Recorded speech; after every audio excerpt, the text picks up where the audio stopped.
And there we go. Okay.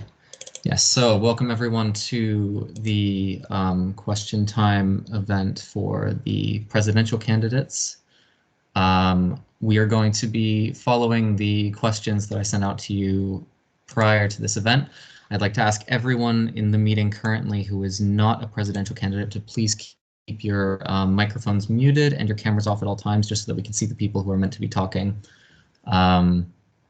A reminder to everyone that this event is going to be following the KCLSU guidelines for elections, so they need to be fair, they need to be open, and there needs to be no quote-unquote direct campaigning, so no sort of responding negatively to things that other people have said, as that can hinder the election process. Other than that, to set out some ground rules, each candidate has maximum of 2 minutes to answer each question. If the candidate goes over 2 minutes, I will cut off their audio and move on to the next person. Doesn't mean you have to fill the 2 minutes. It can be anywhere between 20 seconds and 2 minutes, but just you have that maximum time. Each candidate was given ample notice to attend this event. One candidate who was not able to attend, Zara, has sent in videos that I will be playing in her stead.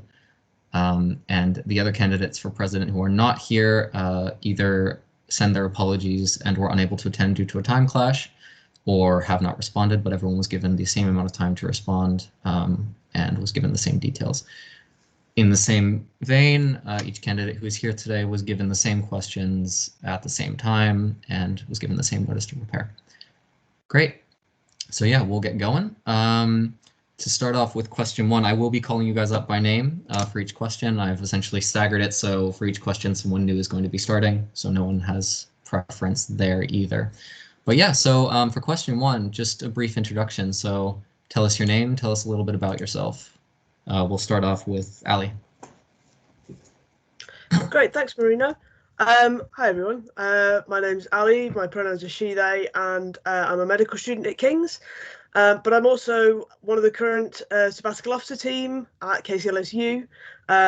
So I've been working in KCLSU for the last 6 years, and I'm essentially rerunning by being here in this election. Outside of university, I am a campaigner. I've spent the last 5 years with a national girls' rights and children's rights charity known as Plan International UK.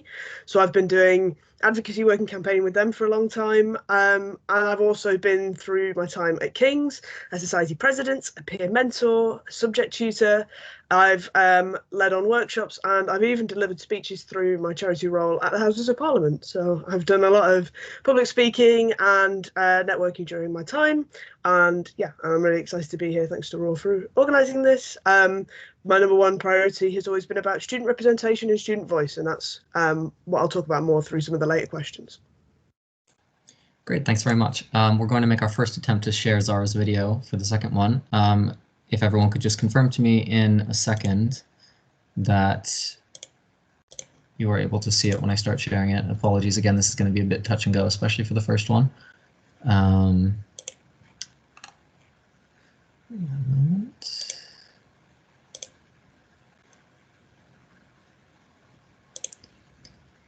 Okay, can everyone see Zara's video currently? If someone could just shout it out, because I can't currently see the screen. Yep. Great, okay.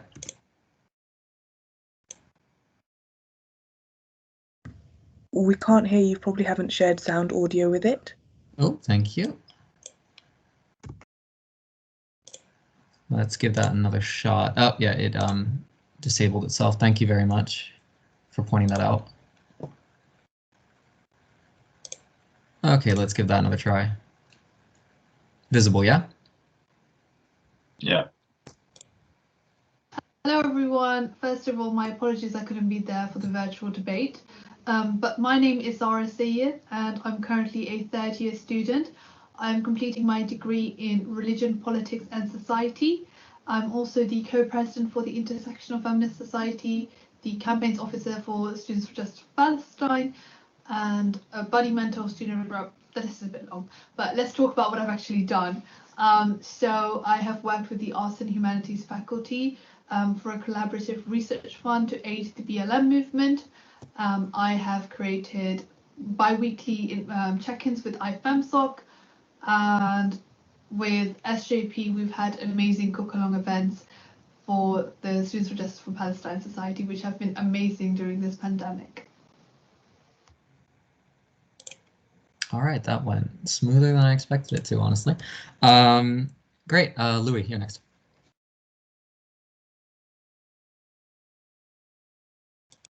Oh, there we go. I can actually unmute. Hi everyone, my name's Louis.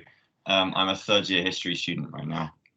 And well, in the last 3 years at King's, pretty much I've spent most of my time starting off getting to grips with the system and then getting very, very frustrated with it more and more, and then voicing that frustration more and more throughout the years. And if some of you know me already, it's probably because of that frustration. And I worked for the Union newspaper last year. I think for Marino's sake, I should probably point out that I don't work for the Union newspaper at all, and I have pretty little affiliation to it this year whatsoever. And yeah, in general, I've been trying to hold King's account somewhat by myself sometimes, somewhat, with the help of others, and generally, trying to stand up for the people around me, because I think that the sentiment I felt from lots of students throughout my time here has been that we feel pretty left out to dry. We feel not listened to. And I think sometimes that does count for the SU as much as it does for the university. It feels like there are other priorities, and it feels like, honestly, they put the tools out for student life and student well-being, and that students are expected to go out and find out for themselves how it all works and fits together. So, put it plain and simple, what's my plan to fix that? What's about putting everything through societies first when it comes to well-being, when it comes to social life, when it comes to reaching out and connecting to students. And it's about really challenging the university on lots of fronts. I have lots of really exciting plans to challenge the university, the ways I've done it in the past and the ways that the SU can and should be doing it in the future. And well, in a sense, I think I'm a candidate with a good deal of experience, a good deal of know-how, and a lot of gusto to get things going. Great, thank you very much. And we will continue with Hamad. Thank you very much. Dear ladies and gentlemen, I'm Hamad Chaudhary. I'm currently a postgraduate student over here. I'm pursuing a career in law, and after I finish my studies, I aim to join politics. So during my entire university life, I've been actively participating in the university politics and was involved in key decision making. So I've completed my bachelor's from the Royal Holloway University of London, and during 2019, I contested for 3 of the positions. That was the student trustee, college council representative, and we have a broadcasting service known as Rubab TV of Royal Holloway. So I got elected on all of those 3 positions. So I have ample experience of how to do the politics. So these positions have provided me with an opportunity to closely monitor the working of the student union and the interplay between the university and the student union, and I've acquired the necessary experience to negotiate concessions from the college for the student union. Instead of just first coming and learning how the SU operates, I know how it operates. I have been closely involved with the principal, the dean of our college, and moreover, the vice principals, all the academics, and all the administrators as well. I believe in making the SU something that would deliver to the students rather than just out there fulfilling their general role with little involvement from the students. So I have a vision to revolutionize the student experience and provide them the best opportunity and the best experience that they would expect to receive at the college. Great, thank you very much. And we will move on to Ray for the final answer. Thank you, everyone. It's great to be here. My name is Rai. I'm 20 years old. I was born in Barcelona, and I've lived there all my life until I was 16, and then I moved to the UK, and then after that I moved to the US. So I have a very international background. I'm a third year student of electronic engineering with management, and well, I've decided to come to London in order to have this international experience. And well, when it comes to the elections, since I'm an engineer, you would expect me not to be the candidate, the type of person to run for this position. And I can see that in everyone's faces, but you can expect from me a very analytical approach when it comes to solving problems, which is what I believe the SU needs right now. Even though there are many problems we need to tackle, we need to create a more of a friendly approach. We need to build bridges, not burn them down. And I think I can bring that to the table when it comes to being a calm person and solving problems in a correct manner. Thank you very much. Great, thank you. So for our first proper question of the debate, we're going to be moving on to what motivated our candidates to run in this election. We're going to be starting with Zara, first of all, or her recording that she sent us. Let's see how quickly I can get the recording up on screen.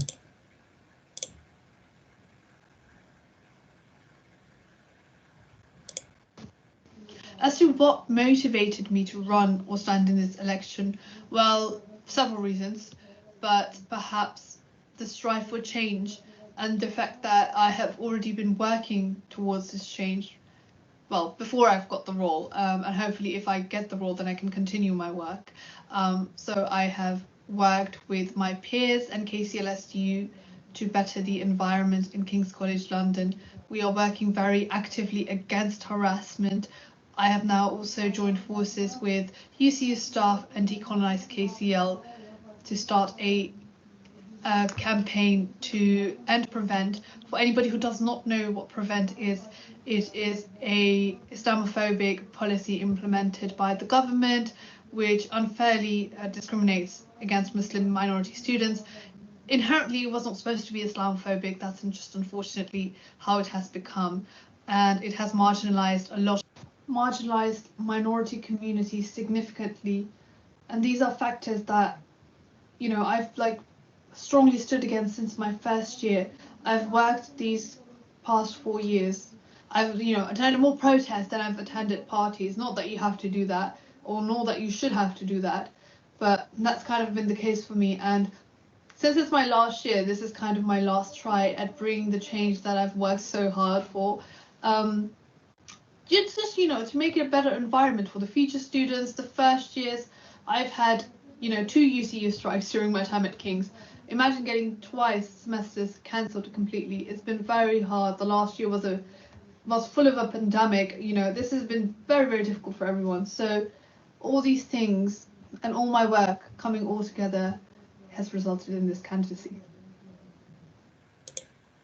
Okay. Louis, you are up next. Right. It was why I'm running, right? Yes. Yeah. So I think plain and simple, it's because I'm pissed off. I've generally been pretty annoyed in the past, and like I said, I've been a critic of the SU as well. I don't really hide that much. And when someone first suggested it to me, I think I laughed them off and I told them it's never happening. And they told me to think about it a bit more seriously. So I took it a little bit more seriously. I thought about it and I talked with some people. And if I'm honest, lots of people opened my eyes a lot more to lots of the good work the SU does do, and lots of the steps in the right direction it has been doing towards especially patching up a good relationship with the university, putting itself more at equal with the university. And I think I went from it being me solely pissed off and wanting to send a message to me being pissed off and feeling like, there's a remit for change. There's a remit for putting things in the right direction. There is a window of opportunity in terms of many things happening this year, and in terms of the SU's relationship with the university and its sort of position in relationship with students, which is a really, really important thing for me. I think there's a big open window to push the boulder in the right direction. I don't want to pretend that everything can get done in a year. That's not a fact.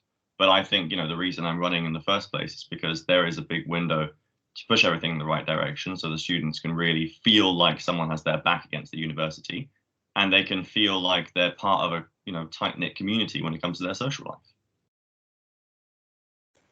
Great, thank you. Hamad, you're up next.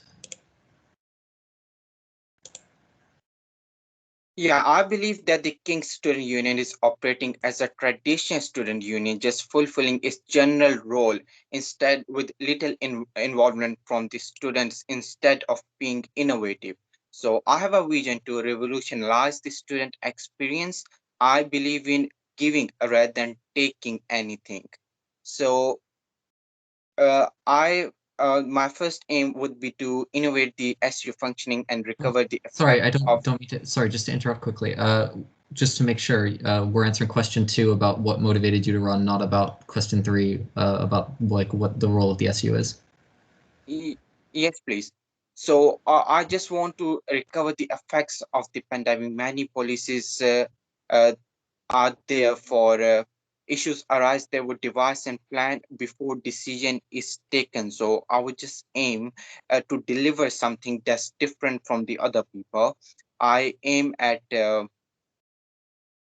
making a difference. For example, all of my past experience are from the Royal Holloway University. I would try to implement over here and get the best student experience that the students would expect from here. There should be some different things. For example, the credit system that would enable the students to get some goods or anything if they have less money. For example, if uh, there should be adequate protection regarding the fee, and they shouldn't be kicked out if uh, they have a short the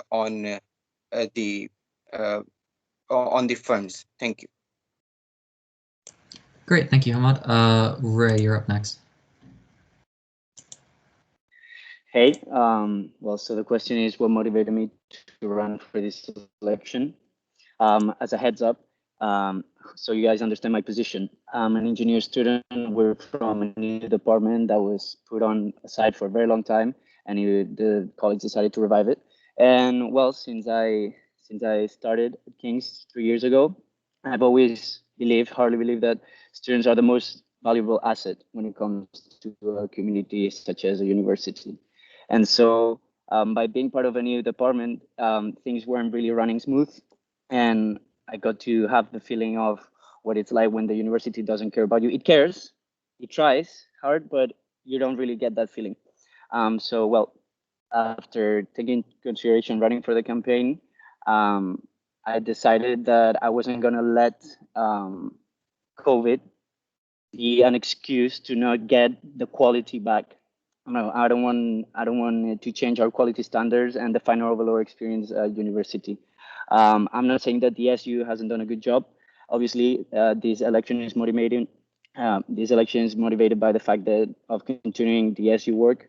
But we need to revive the KCL culture. We must feel proud of being part of Kings again. Students need to feel that they're spending the best days of their years, the best day of their life at a university that it's worth it. And well, I think we deserve change, and I think COVID is great as a starter point to do things from scratch. And if we face it in the right direction, it's gonna be worth it. And yeah, that's what motivated me. Thank you very much. And then lastly, for the question of what motivated you to run, we have Ali. Thanks, Marino. So over the last 6 months, I've been working as a student officer as part of the current team, as I've said. And I did have some wins, or have had some wins so far, such as getting Kings to commit to a shared approach to student voice with the Students' Union, which you may or may not believe, that's the first time that a formal agreement on that has been in place.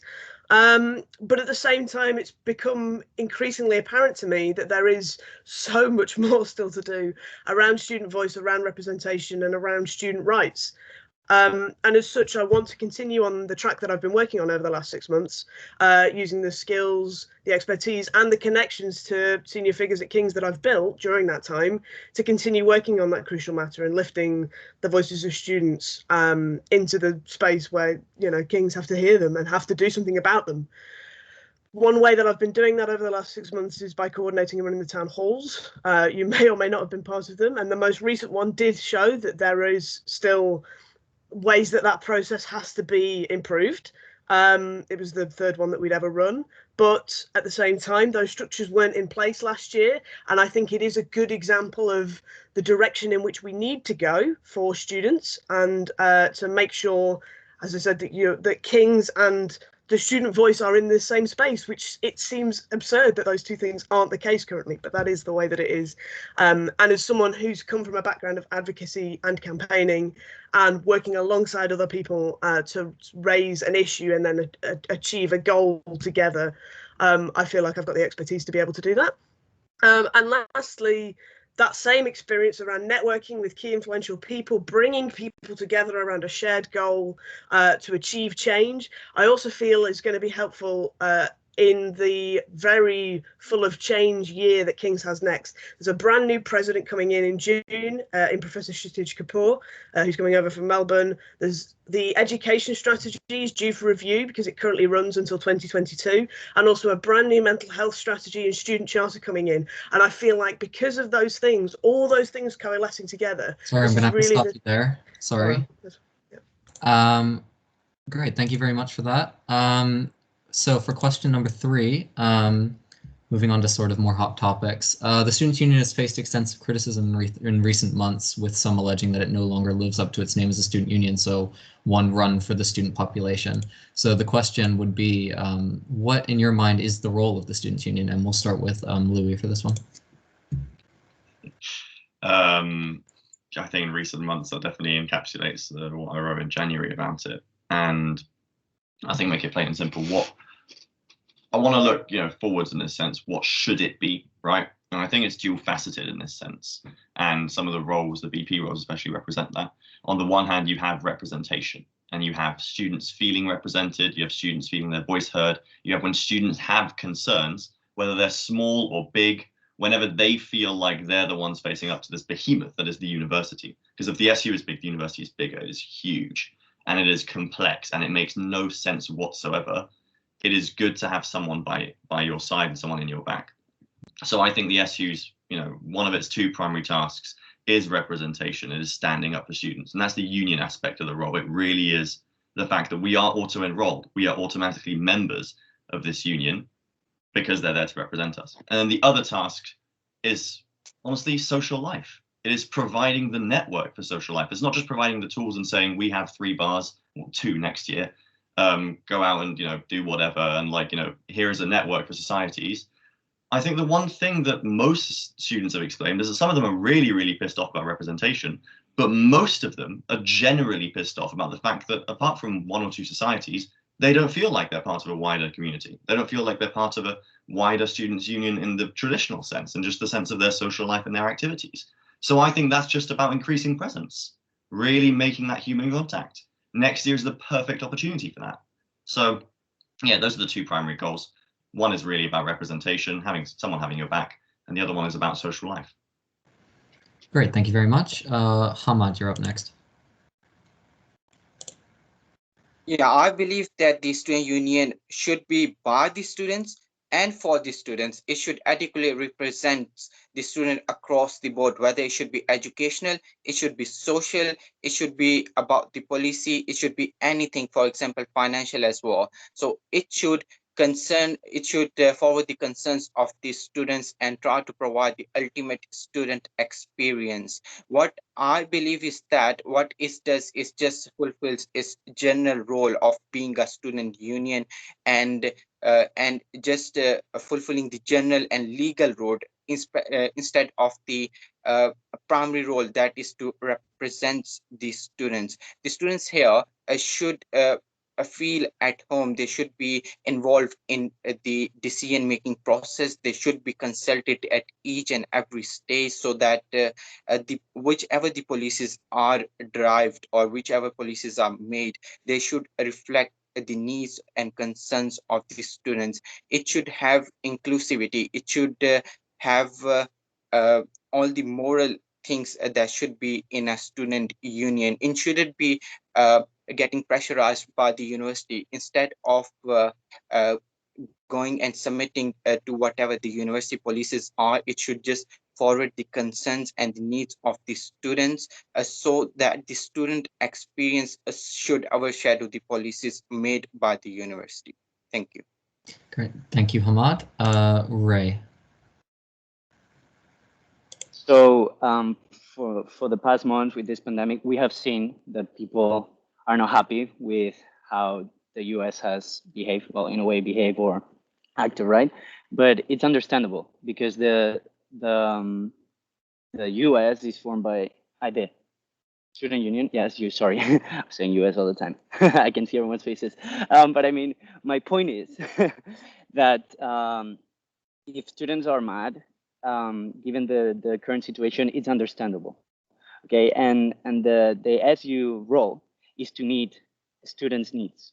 Sadly, and I say this in front of everyone who's watching this, sadly, there's going to be a compromise point where the student union is going to have to put King's needs in front of students' needs sometimes, and it's going to have to do it the other way around.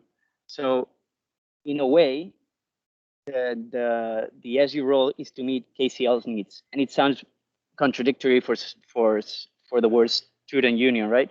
But if you think about it, King's would be nothing without the students. So in a way, the SU is also helping students. Is also trying to help students meet their needs by raising their voice, by fixing the issues, and by creating, and by doing this, all of this is creating a stronger King's. So I believe that if students are satisfied, we're gonna have a good university environment, and King's will grow as a community. So to sum up everything, the SU has to understand student needs and meet King's needs, having those into consideration. Otherwise, it's impossible. It's unthinkable that we make promises and fake promises, but deep down we need to understand what the whole situation is about. Is running a university while caring as much as we can about the people that make that university possible, that community possible, and that is the student. Thank you. Thank you. Sorry about the US. Ali, you're up next. Thanks again, Marino. So, in terms of what I think the role of the SU should be, the Students' Union has to be, by law, a place that only acts for the educational, social, and personal development of its students. Categorically, it's a charity. That's how it runs. It's bound by Articles of Association. So, surely it has to be doing that. Otherwise, it's open to legal challenge, right? Because it's not fulfilling its purpose as a charity. But it's evident that that's not the way that it's currently seen in the student body. And by that sort of voice of discontent, then the SU is still fundamentally failing in its duty to be there for students. So something's going wrong, whether it's the way that we communicate the work that the Students' Union is doing, or as part of my priorities, I do believe the way that the Students' Union brings in students or challenges King's to bring the voices of students actively into every decision and process. We have to step up for students because something's going wrong. If the Students' Union is doing what it has to legally do and students don't feel like something's going wrong. But it's also known that we have to go a long way to be inclusive of the experiences of a number of our student communities, our Black students and students of colour, students who live with disability and neurodiversity, our postgraduate students and our international students often feel like they are left out of the Students' Union, and that's not acceptable. So we have to reflect on where we are as a Students' Union, the processes or the communications that are excluding these students, and be bold enough to change how we work and how we run from the ground up, if that's what it takes. And to be honest, it probably does, because this has been the case for a number of years. So we have to really reflect on where we are and think about, if we can't even get the basics right, then where are we going wrong? Is it in our communications? Is it in our processes? Is it in who we employ, even like the whole structure of the SU? Because we have to be a place. Sorry, Ali, I have to cut you off again. Sorry for that. For our last answer for this question, we're going to be moving on to another recording by Zara. Once I can get it up on the screen. That's the wrong one. Hold on. I knew at some point I would click the wrong button doing this.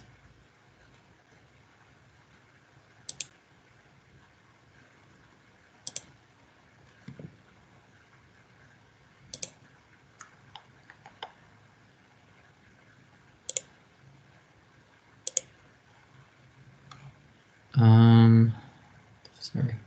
Apologies for the technical difficulty. The video is not popping up on the share screen function for some reason. Gonna need to restart it.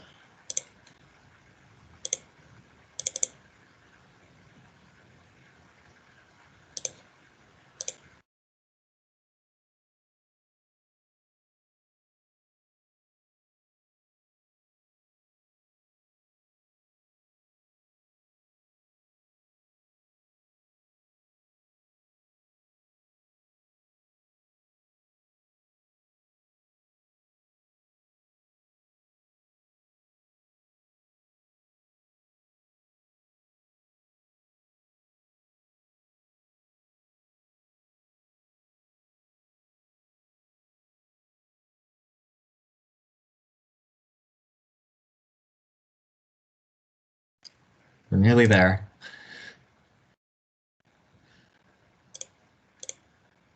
All right, here we go.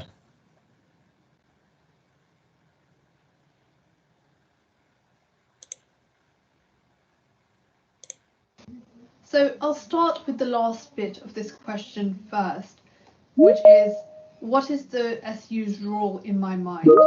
In my mind, a students' union is supposed to be representative of student needs. And as to why it has not been representative of student needs, in my view, is purely because it has been bureaucratized so extensively. Everything in the SU is a process. The climate at university has completely changed. We don't feel like a students' union is a students' union anymore. You know, depoliticizing the SU works for the staff and it creates like an easier environment for the staff. However, students often feel alienated when it comes to gaining support from their SUs. So in my view, that is the reason why there is growing criticism amongst students and declining satisfaction. Apologies if any of that wasn't audible. If you didn't catch some of that, I will be re-recording or re-uploading this on YouTube, and I'll be replacing the recording of the videos sent in by people not here currently with the original videos so that they're a little bit more audible, because I understand that sharing them over Teams probably is distorting things a little bit. But yeah, to move on to the next question. This question was actually submitted to us via poll on our Instagram account about a week ago. And briefly put, it's what's the biggest issue you think needs to be addressed by whoever is elected into the office of the president at the SU? We'll start off with Hamad for this one. I think due to the current COVID situation, it is the financial issue that needs to be addressed, because many people have lost their jobs. Many people are just struggling to pay, and this involves maintenance towards your housing, rent, and your food, and it involves the financial cost of studying, for example, the fee. So I think the students' union should have devised a proper plan that would have tackled the need. Before the start of this academic year, they should have had uh, a policy that would have involved the college administration as well, and would have bound them to at least consider the circumstances that would have followed throughout the year.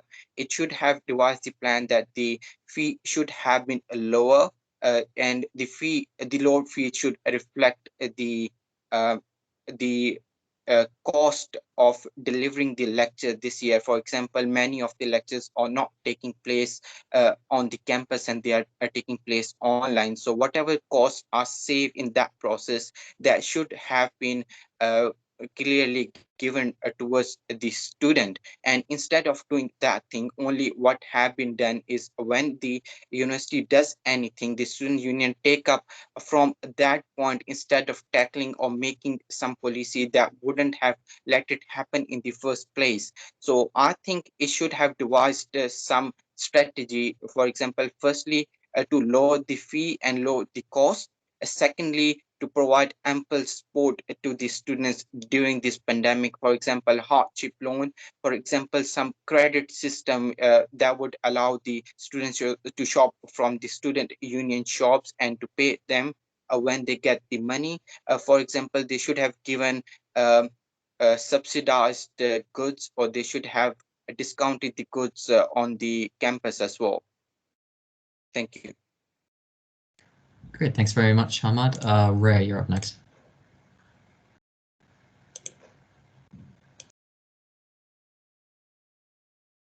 Oh, you're muted. No worries, there's technical difficulties all around today, I think.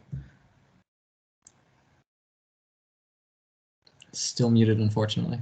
Okay, no, Hey. it's good. It's just my phone lagged for a second right there. Well, so when it comes to the biggest issue, obviously we all think about money when it comes to issues. We all struggle to pay fees, and it makes sense that the biggest issue that comes to mind is lowering the fees. But I think it's impossible. And I will elaborate further in the next point. But for now, we need to think that we've already paid our fees. We will keep on doing them, at least for the next 10 years. And I believe we need to focus in bigger problems than that is, for example, the no detriment policy. We need to focus on the problems caused by the safety net, by mitigation circumstances, by the board of examiners. We have to give students tools to rally in an effective manner in order to tackle these problems, in order to tackle problems with the admin teams, perhaps with the teachers that make exams too difficult, or perhaps we need to give the tools for students to attend talks about for companies that come and talk to university. Well, my point is the biggest problem we have right now is getting our life together. When we get out of university, we need to give students the tools to get out in the real world and be able to tackle problems. And as I mentioned before, all these points are important. Also, I would like to mention that I feel like another big problem we have is reviving the student life. There is so much we have to fix. And I'm happy. Luckily, we've learned from the past, and we can use our mistakes in order to get better in the future. And well, as I was saying before, we have a white page, and that is COVID, and that has allowed us to and will allow us to make all these changes in a more effective Sorry, I'm manner. gonna have to cut you off there. It was perfect. Perfect. All right, Ali, you're up. Thanks, Marino. This is a great question. I'm going to get to say something I didn't get to say before. So you may be surprised to hear that I think that student voice and representation is the #1 thing that needs to be addressed.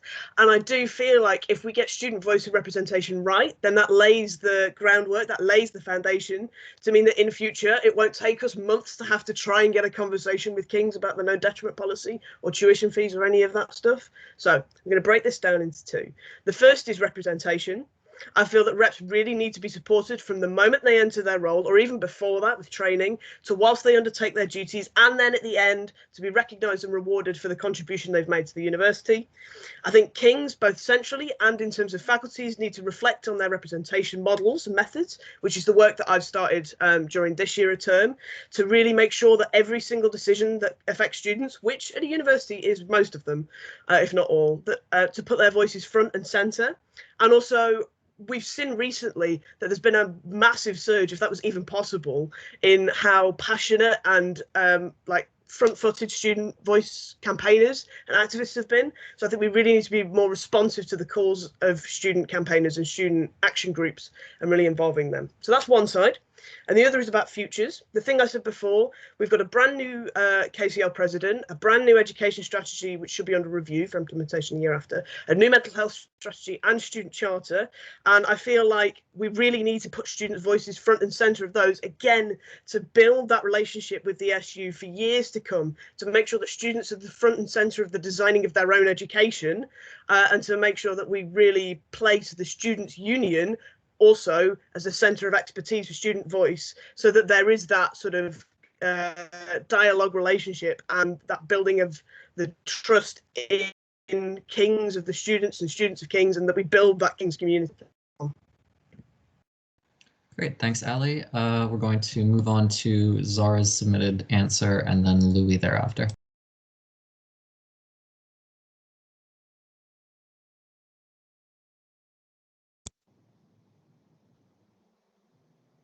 As to what the biggest issue is that needs to be addressed, I believe obviously the pandemic, COVID-19, it has been so detrimental to student welfare. Student welfare during the pandemic deteriorated significantly. It did for me personally. I mean, I'm a student myself still. I have to complete a dissertation. It has been really, really hard. And I cannot believe that I'm expected to deliver the same quality of work. Well, I'm doing this debate instead. A lot more fun. But yeah, I mean, the amount of work that we've been given and the quality which has been expected from us has been insane. We have no access to the library.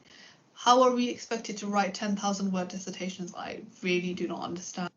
And to further that point, teaching quality has declined significantly, and that is the consensus among students, even though the response has been, no, it hasn't. If there is a consensus among students, if a certain percentage of students, and that is the majority, are stating, yes, teaching quality has declined, the college ought to listen. And though I understand the MCF process has been made easier, student provision is still lacking, and these problems of marking and the 40% cap were present before the pandemic as well. Now, these issues are inherently part of the college, but they have been exacerbated by the pandemic. So those are the issues that I believe, needs to be addressed, need to be changed, need to be tackled, all of that good stuff.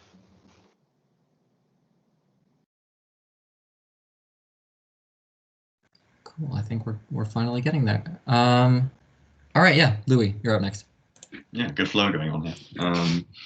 Front and center, biggest issue is quite frankly student life, and that is a lot of things. Student life is a lot of what everyone else has talked about, and to be honest, I don't need to mince words or repeat tread on anyone else's feet about it. You know, we have been laid out to dry by the university, and they've treated us like shit.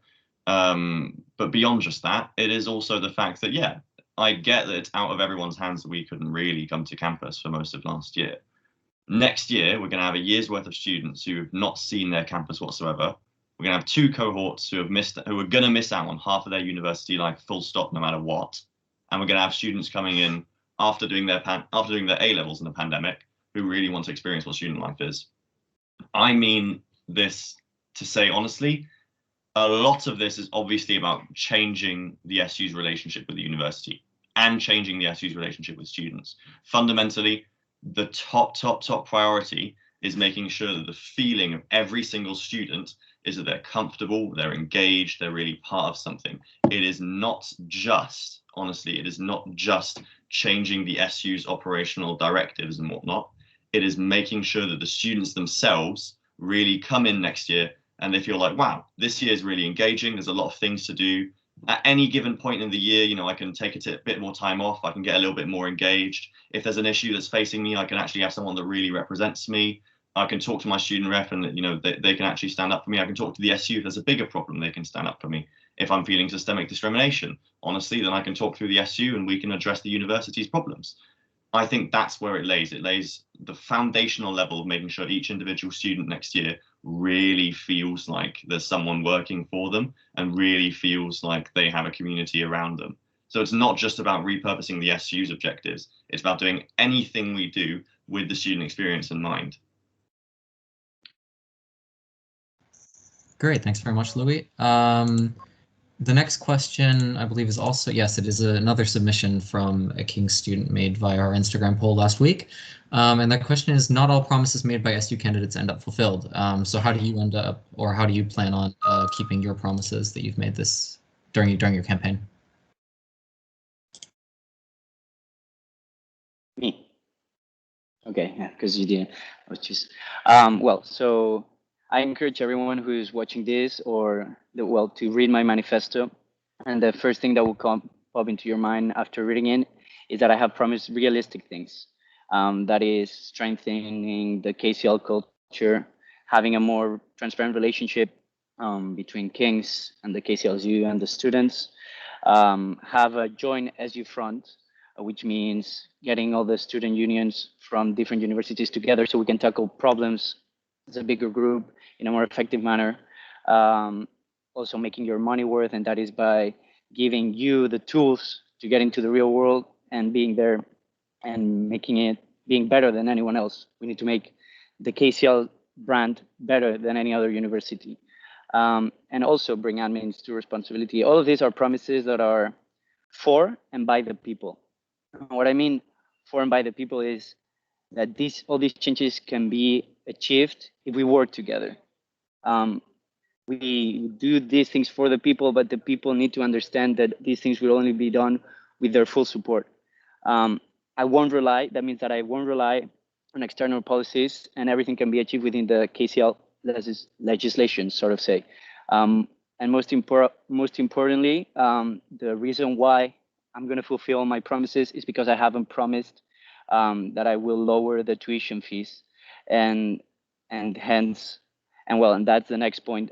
But yeah, because I believe the lowering the tuition fees, it's really complicated, for not saying impossible, and well, I would really want to see how people in this debate talk about it in the next question. But yeah, that's me. Thank you.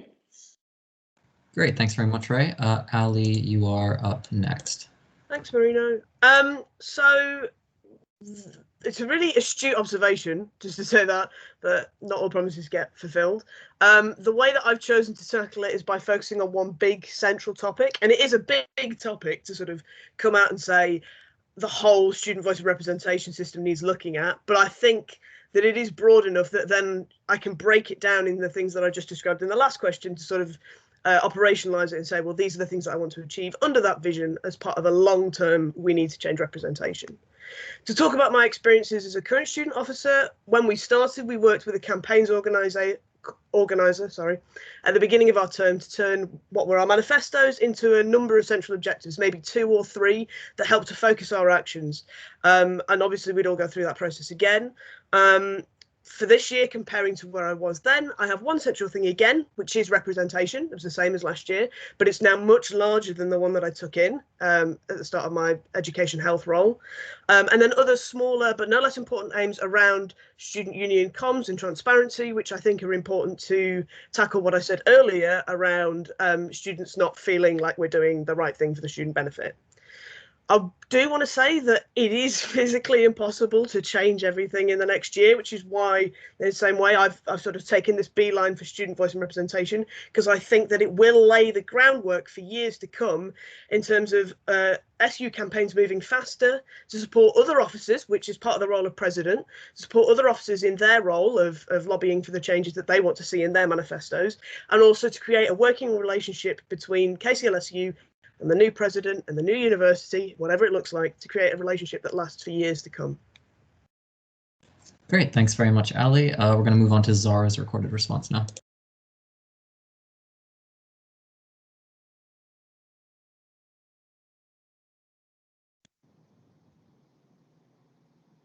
A very interesting question as to why SU candidates don't end up keeping their promises. I can't speak for anyone else. I can only speak for myself. Though I'm assuming you really don't want a diplomatic answer, so I will give you one. I think it perhaps is because people over the years have started to just use buzzwords in their manifesto. There have been promises to decolonize.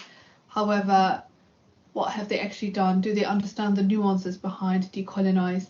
Personally, through being a panelist on the Arts and Humanities Collaborative Fund, we have funded, I think, 2 or 3 projects, each which with, I think, £2,000 to £4,000 to aid to the decolonisation of the curriculum. And as to how I intend to keep my promise, I hope that I personally already have joined forces with the people that can help me achieve the aims that I've promised in my manifesto. Again, the work has been started. I just need more time to kind of improve it, give it more momentum, and really push for it. And I have a strategic plan, especially for the tuition fees, which we'll come on to in a moment, as to how I plan to do it. Now, I will give you guys an explanation. When you put your faith into a candidate, I would also say, don't forget about the fact that you voted for that candidate. That's why another policy of mine is Wednesday question times with the president. Come and talk to me and let's mobilize together. If you want change, I can't do it on my own. You elected me, so please continue your support. If you elect me, that is. Thank you. Before we move on to Louis' thoughts on the matter, I'd like to just state, first of all, just for clarity, the cuts in the video are not on, like, they're not Wi-Fi related. They were made by Zara. Second of all, just, I don't know where the music a second ago came from. Just a reminder to everyone to please keep your mics muted where possible. Great, yeah, so Louis, your thoughts on the matter. Honestly, just thanks for the music I had. That was, apologies, Marina, that was kind of my request. No, okay. I do want to make this plain and simple, because especially if there's people here who undecided and who come to this debate, how to achieve all the goals, I'm going to be very realistic and say, no, that's not the aim. The aim isn't to tick off boxes on the manifesto. I could make a manifesto with tick off boxes thingies, things that, you know, little small things you can latch onto. I have little small plans that you know, that are all instantly achievable. My entire plan, the entire point that I'm running, the entire point of my campaign, the entire reason that motivated me to get involved is that the SU needs a step change, needs a fundamental change in its mindset. That is the whole point. It is a big boulder. It is a massive, massive boulder. It's a complex one, and it needs to just be pushed in the right direction. Now, lots of committees in the past have been pushing in the right direction, but because it changes every year, it sometimes gets pushed this way and that way. So how does it get pushed in the right direction? I think there are some things, all of my manifesto points are obviously things I really want to achieve. All of them are important to student life. All of them are essential to making sure people feel heard and making sure they feel like they're part of a community. However, honestly, getting the ball rolling in the right direction means increasing campus presence from the SU, making sure that people, when they're on campus and around campus, can at any point, you know, take some time off and be like, hey, you know, I'm going to engage with the students, I'm going to meet some friends, or I'm going to make some new friends. Or when it comes to representation and feeling heard, it's about setting up committees that are going to start doing the right things, about refreshing the student rep role. It's about putting up mechanisms that are really clear and transparent. It is all about transparency and getting down to the ground and the level of students. It is making everything accessible and really there and visible, because just putting something on a random website and saying that because of that it's accessible is not good enough. It's making sure the students with zero ease, with one click on their phone, can feel like they're represented and have someone to reach out to, can feel like there's a way to get involved in student life if they haven't before, or can feel like they can get mental health help. Sorry, Lou, I'm going to have to stop you there. And then last but not least, on how campaign promises will be kept, we have Hamad. Thank you. I have a vision, I have a dream of adequate student experience and representation. It shouldn't be only the student representation, but it should be adequate, because when they're going to vote for me or anyone else over here, they are representing that person. So he should adequately represent them. What my promises are, they are realistic and achievable in a 1 year time frame. Moreover, it is a process. Is not like a 1 year term.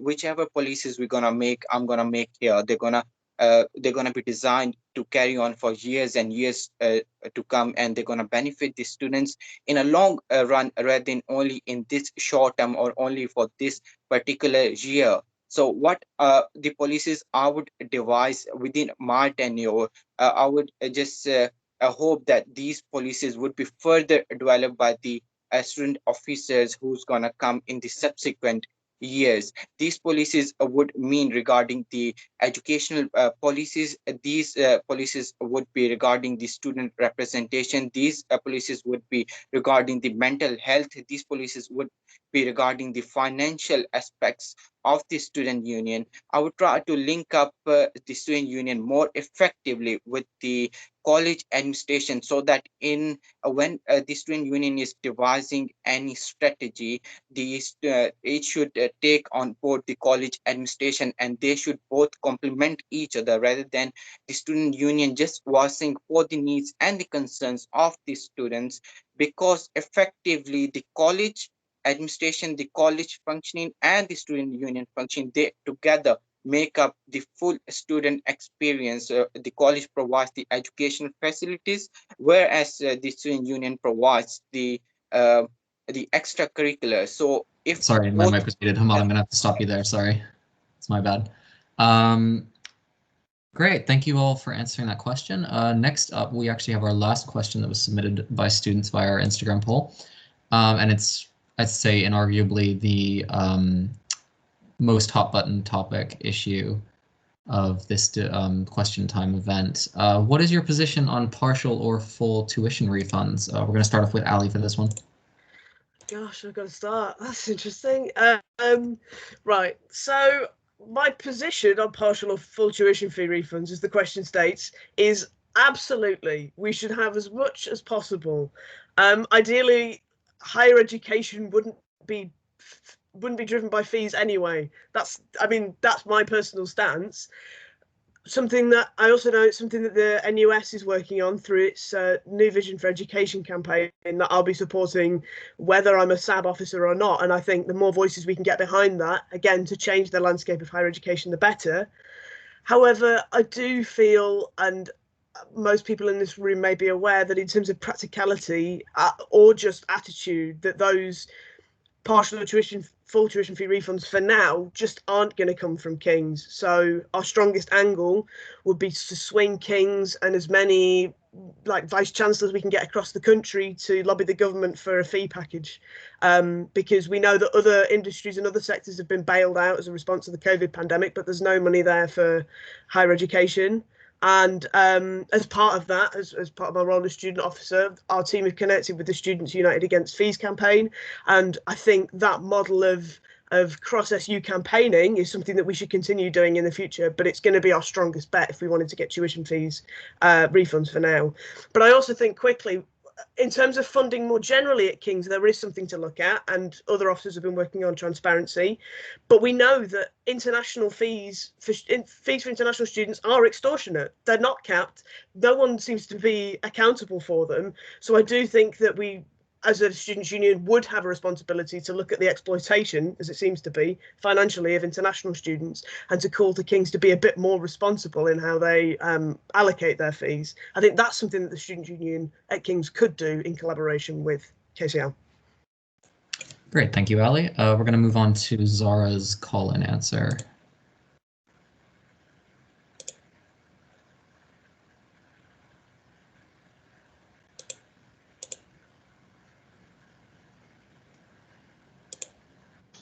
Obviously stand in solidarity, in favour, and commit to achieve full tuition fee refund.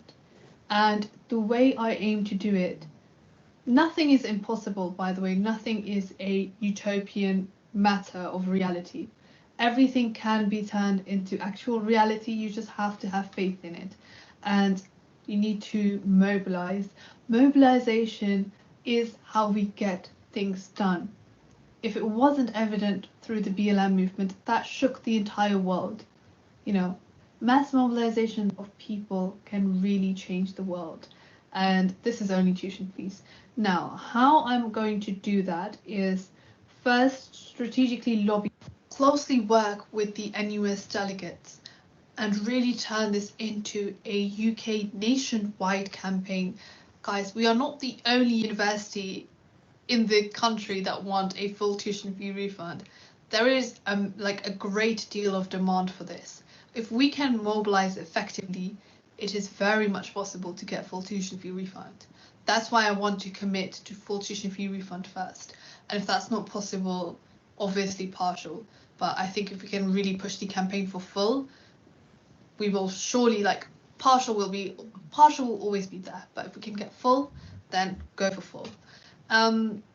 But that being said, I use the umbrella term students, but I haven't forgotten about my international friends. I know that you guys have really suffered as university students in this pandemic, and my sincerest empathies and sympathies with you guys. I will advocate for your. All right, that's where the video ends on my end. Moving on to Louis on your thoughts of tuition refunds. Yeah. Right. I think a very simple, straight off answer is that we deserve them. We've been ripped off. It's honestly fraud. That's exactly what the university has committed this year. They promised everyone a certain degree of education. They promised everyone a certain degree of experience. I know some parts of it they couldn't live up to because of the circumstances, but so much of it is just us being ripped off and cheated. So we deserve it. But this is not to play downer. This is not to play realist. This is not to play whatever. People saying I can do it because I think we can do it, or I can do it because I'm the person to get it done, or I can do it because I have the insight, or I have the motivation, implies that all of us others don't have the motivation. I would be on beck and knee every single day if it meant that I could get a final decision from the council to at least get a little bit of a refund. But Kings are not going to budge on it. I actually do want to shadow back on what was said before, in that, yeah, it's true. It's about pushing the ball in the right direction. in terms of getting King's on board with other universities of pushing the government for a refund, because King's have published their numbers, and I don't know how they've spent so much money they have this year, but it seems like, yeah, they are running a deficit. So they're always going to have an excuse. No matter how many students we get out in the street, they're always going to say we can't afford it. And as much as that is painful and embarrassing and shocking, honestly, that they say that to our faces every single time, they're going to stand by it. They are always going to stand by it. That is just a fact. We cannot move that.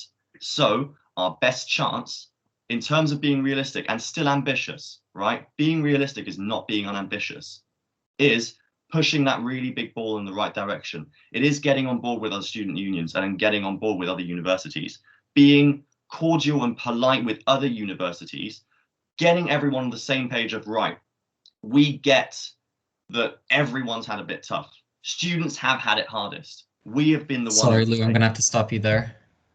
Hamad, your thoughts on tuition refunds? Yeah, absolutely. I think this is the most pressing issue at this time. So for me, nothing is impossible. I don't know a word that is impossible. This is what student union is, to protect the rights of the students. And this is what students want and expect from an elected person. And this is what students might be expecting from me. Firstly, this wouldn't have happened if the student union might have devised a plan beforehand, before the start of this year, because they knew that all of this gonna happen throughout the year. So they should have had a plan so that university shouldn't have overcharged in the first place. Secondly, we are not sure what does full or partial tuition fee refund would mean. This would mean like we should have a person who should quantify the figures, who should definitely tell us this is what you have been charged, this is what you have been delivered, and this is the total savings, or this is the overcharge. So whatever the surplus the students have paid this year, they are fully entitled to a refund. The student union is legally and morally obliged to safeguard the interests of the students, and moreover the university is also, if not morally, at least if not legally, at least it should be morally obliged to provide the students the ultimate experience by not overcharging them and providing them the education facilities of that level that the students expect. I know the government hasn't stepped in on this matter, but I think there should be a long-term policy on this matter, so that even if this sort of situation continues for the time to come, the student union should be prepared beforehand to tackle any such thing. Thank you. Thanks very much, Hamad. And Ray, you spoke on the issue a little bit previously, but what is your take on tuition fee refunds? Well, just as a heads up, I know I spoke about it before, but I want to make it clear that even though I said I thought it was impossible, I meant to say that it's impossible right now.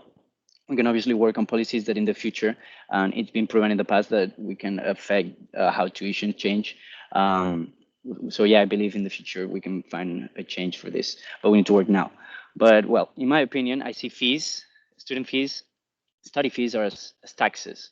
At the end of the day, the same way taxes work as tuition fees works, the perception you have about them depends directly, it's directly linked to the satisfaction you feel. And with COVID, there's obviously no satisfaction because students haven't not been able to experience anything at all. And that's why people ask for a refund. But what happens if we ask for a refund?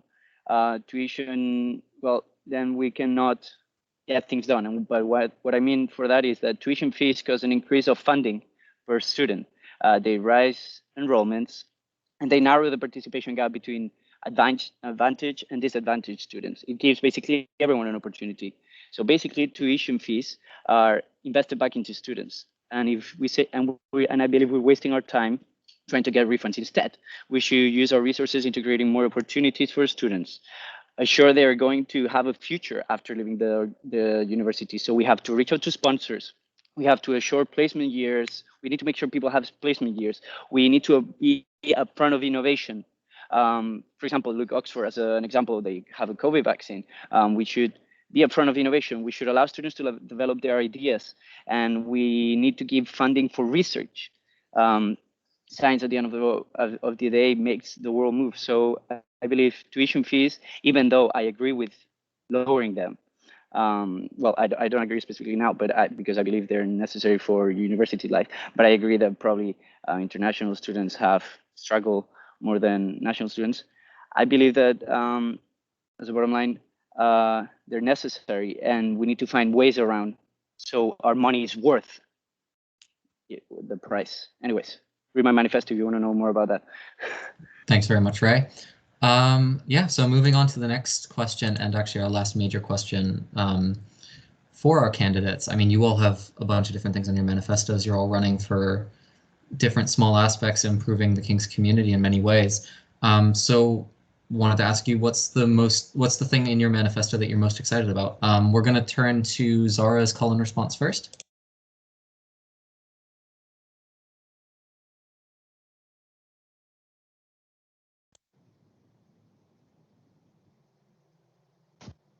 Is it a bit cheeky if I say that this has to be my favorite question? Well, I'm passionate about all policy areas, but if I have to pick one, it has to be mental health is mental wealth. And with IFEMSOC, we had a really wholesome event whereby we did a workshop with Jay. It was about positive information, and honestly, it was the best stress buster. I felt happier, relaxed, and really tired. Like, after that event, I felt like I could go to sleep, and I have insomnia, really bad insomnia. So yeah, definitely mental health is mental wealth. I think KCLSU can do much better on their mental health events and cater for students' well-being, and that is the one policy that I'm super excited about.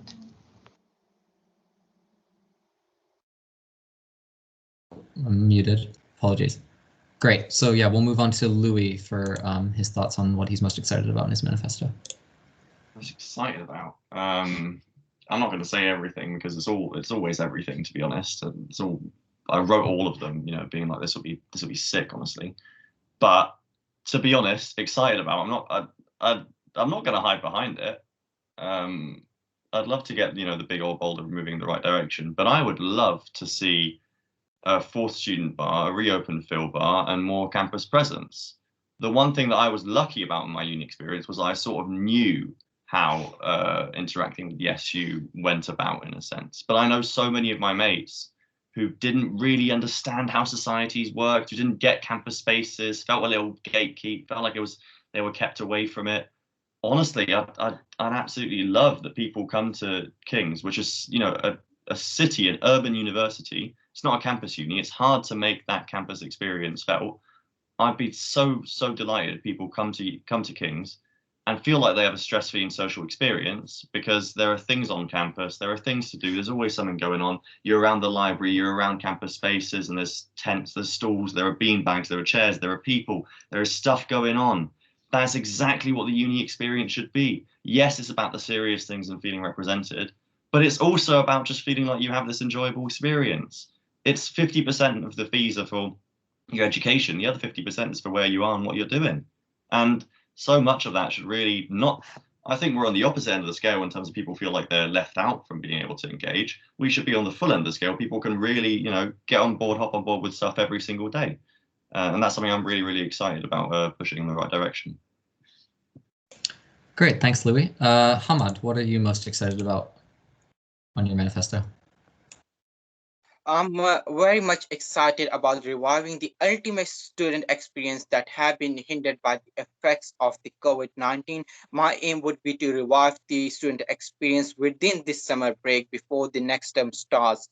Moreover, the students who are just now in the third year, moreover the postgraduate or any other who might be thinking of leaving the uni this year and might be feeling they haven't experienced the real student experience this year, they shouldn't be feeling bogged down. Instead, we're gonna rearrange all of the missed events that have occurred would have occurred this year and have been postponed due to the COVID. We should be doing them during the summer break, and we would just aim that the events that would run for the next year, they should run as per the schedule. Moreover, this year's student should get a 1-year student union membership to recover for all of those events that would have happened. Moreover, like the previous year, if no graduation would had occurred, we should rearrange for the graduation and each and everything that the students would have hoped for.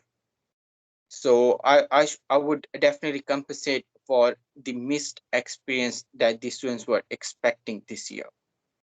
I'm sorry, just to clarify, by student union membership, do you mean sort of not having the amount of money that comes out of the tuition usually to pay the student union? No, I'm just telling like this year, because they have missed many of the events, they should be allowed to attend the events that would have occurred the next year, or maybe rearranged events that we would So similarly. graduated students. Yeah, Oh, we got should it. have. Thank you very much. Ray, you are up next. Okay, well, if I haven't sound excited enough already, I want to say that what makes me most excited about the whole agenda is that we can start from scratch. I say scratch as in we're a new institution, but no, I mean really we have the opportunity to do something big from zero.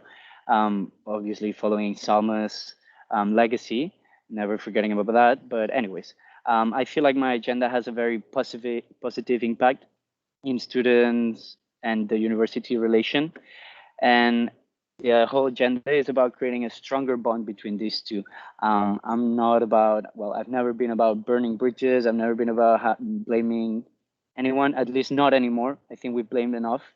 And well, as I was saying, transparency is going to be really important in my agenda, making sure that people know what's going on all the time. And also, there's one point I'm really excited about, which is making Kings greener.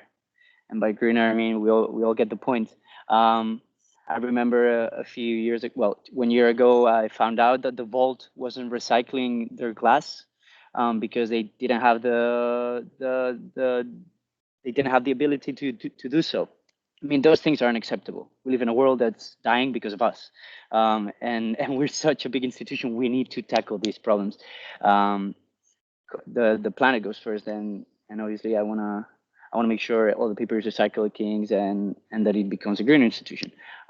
Yes, I'm excited about that, and student transparency with the university. Thank you. Thanks very much, Ray. And last but not least, Ali, the thing you're most excited about on your manifesto. Thanks, Marino. Can anyone guess what I'm going to talk about? Yes, it's student voice. But first, I do think generally next year is exciting. I think inside Kings and inside KCLSU, there's going to be a lot of change. I've described some of the change at Kings, but I think with the new strategies, but just I think events like this and also the town hall, we have a really reinvigorated and invested student population and voice, regardless of who comes into the next officer team. So I think it is genuinely a really exciting time, and I hope a really revolutionary time to be a student at Kings and to be involved in the SU and to be an active part of that community. Like, for example, I know in terms of what we're planning, we're already involved in conversations with Kings about a big refreshers period.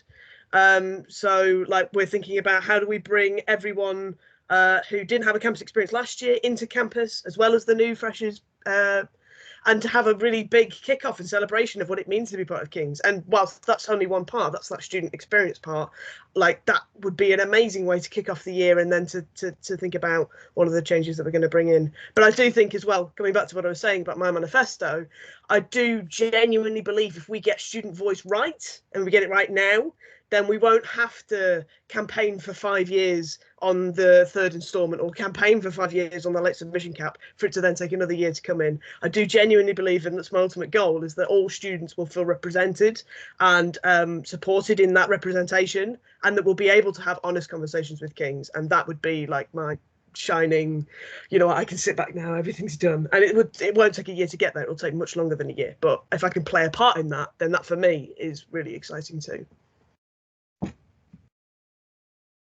Thank you very much, Ali. So for our last question, this is very much sort of an open forum. Just asking all the candidates, is there anything else you'd like to tell people before they head out to the polls from, I believe it's Monday to Friday next week, to vote? What do you want to tell people? We'll start off with Louis. Well, I think I'll cheekily make it 2 points. The first one is very short and simple. Please vote.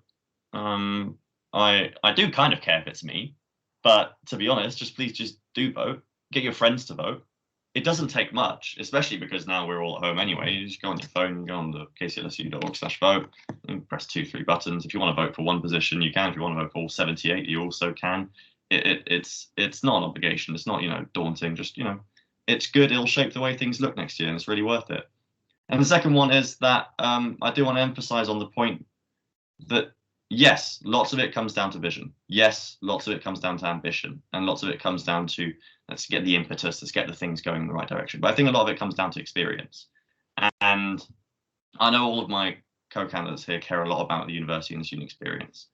But before the pandemic, when King's was still taking advantage of students, when they were putting them in unsafe accommodation, when they were blocking them from accessing campus, when they were systematically discriminating against students, there were real issues that still haven't been addressed. That have been overshadowed by the pandemic. Yes, the pandemic affects everyone, but there are real fundamental issues. I've been fighting against them since day one. Every single day I've been here, I've thought this is really, really fucking unfair. I don't like the look of this. I don't like the way it looks for our university, and I don't like the way it's affecting my fellow students. So it's about fundamental issues. It's not just about how the pandemic has chefed everyone. It's about how the big problems of King's have been there since day one. And I do want to underline that, yeah, I do have the experience fighting against that for a long time.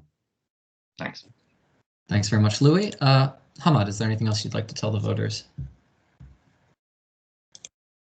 Yeah, democracy is the best revenge. This is your opportunity to decide for your future officer. You need a leader, the person who can stand for your rights and voice your concerns to the university. I'm just starting.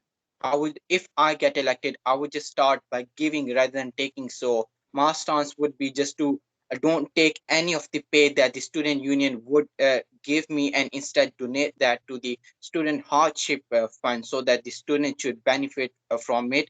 As I was a former college council member and a student trustee before in my previous uni, I've learned how to serve students and do not expect anything in return. I think the most you are doing is you would do is to trust in me and vote for me. I think this is the most I just expect, and I don't need anything more than this. What then would be my moral and legal obligation would be just to serve you. And maybe I'm here just to make a history. People are here just to make a change. But let's go and make a history, and hopefully it's gonna be better for you and the generations to come and study at the King's. Thank you. Thanks very much, Hamad. Ray, anything else you'd like to tell the voters? Thank you. Well, first of all, thank you for organizing this, because obviously I'm not going to have a chance to say it. And you're a clear example of what this community is all about, right? We care about each other. We want to know what's going on. So I want to tell the voters, please vote. Luis, thank you for reminding them. Please vote, because this is very important. It's a really important election. And I believe I can make a change. I can bring the change we deserve. And that means caring about what's going to happen to you after you get out of university. We are all in King's.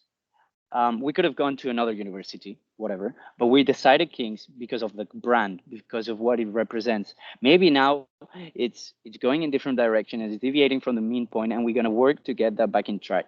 But we sign up to King's and not to Queen's Mary or UCL or Imperial, either maybe because we didn't get the grade, but me personally, because I chose to be in this university. It represents so much to me. So I'm going to make sure this brand is recognized anywhere. It already is, but it has to be stronger. It has to be better. And we're going to be UCL. We're going to be the best one. We're going to make it to the top. And that's really the whole message I've been trying to transmit to you guys. As if we work together, we're going to make it, and we need to be the best. So please vote. Read my manifesto, read everyone else's, and know what the whole thing is about. And yeah, vote for the one that obviously best represents you, but also vote for the one that will care about your future. Thank you so much. Have a good day. Thanks very much, Ray. Ali, is there anything else you'd like to tell the voters? Yeah, Yeah, thanks, Marina. And also, lovely. Hate UCL. We'll beat them in varsity next time we have varsity. Love to see it. Yeah, just to echo what everyone else has said. Please do vote. Check out all of the manifestos from the candidates who are here and who aren't here as well. But also remember that second preferences and third preference voting is important in this system. Every single vote and preference you give counts because there's different stages of voting. And yeah, in terms of me, I hope you see that I'm passionate about student voice. I don't know how I can make that point more, but it is really important to me, and I've given kind of that in a way that is meaningful, and you can see kind of the ways that I've been thinking about it rather than just saying we need to hear more from students. Like, there are steps that we need to take to make that a reality. If there's anything I've mentioned that strikes a chord, or if you want to find out more about my other manifesto priorities, such as transparency in comms in the SU, then follow me on Instagram. It's Ali for KCLSU, and you can see some of my videos and things like that. I'll be uploading some more today. And yeah, go out and vote. And this has been really enjoyable. So thanks to Raw and thanks to Marina for organising, because it's been great to hear from everyone. Thank you very much. And last but not least, we are going to move on to Zara's call-in response.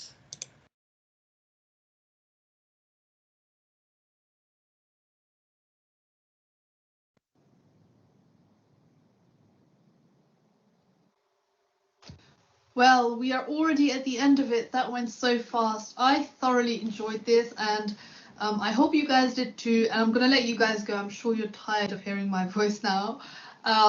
But the one thing that I really want to tell you guys is please get in touch. My Instagram is _Zara Sayed. That is _ZAHRA Sayed SYED. So all in one go, _Zara Sayed.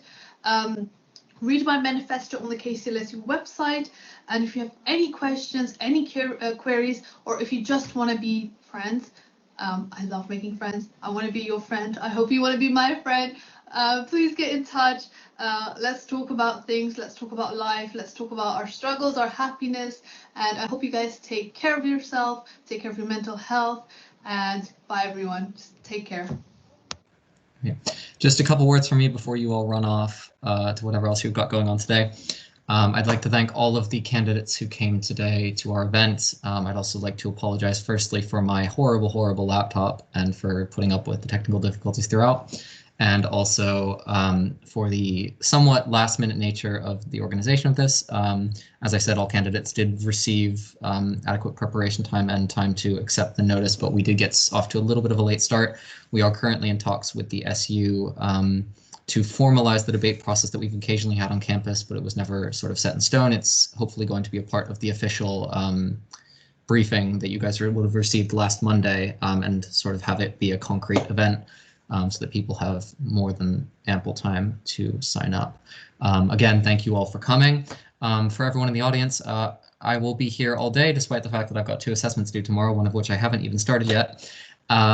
We'll be back at 2 p.m. with VP postgraduate. We'll be back at 3 for VP activity, welfare and community, and at 4 for VP education health. For those of you who haven't signed up yet, the signups will still be live on Eventbrite up until 5 minutes before the event starts, so I can send out a mass email. And for anyone who wants to get caught up or wants to remember what people said at this event, we will be uploading them at the end of the day on our YouTube channel. And we will also be uploading short text bullet point versions of what people have said today on our Instagram account. You can find us at roar.news. Thank you very much, and have a nice rest of the day. Thank you, Marina. Done a stunning job, mate. Bye. I gotta Thank catch you a and plane, good luck to so thank you, everyone. Bye-bye.